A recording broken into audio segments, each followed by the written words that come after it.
Hey, welcome everyone. This is going to teach you how to connect into safe mode for your PlayStation 5. Now, this is assuming that maybe you want to factory reset it or maybe reinstall your operating system or some other, step you need to do to really fix your console if it's really messed up or something.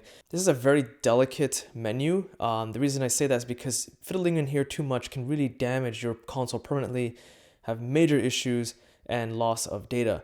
So, it's pretty simple to do though. In order to get this done, the menu, which you see right here on the screen, basically powered on your PlayStation 5 completely. And once powered off, just press and hold the power button until you hear 2 beeps. So basically,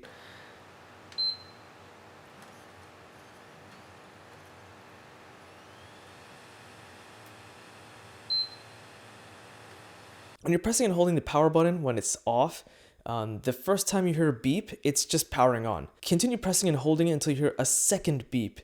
That's when you can pretty much let go of the button and you'll see this safe mode menu pop up.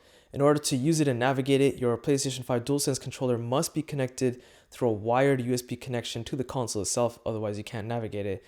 Then you can do things like factory reset your PlayStation 5, reinstall the system software as you can see for number 7. So again, just be very careful what you're going to do here, but if you need to get it done, that's a very super quick video on how to get into this menu. And yeah, so if you're looking for the written guide on how to get this done, you can find a link to my website in the video description as well as social links.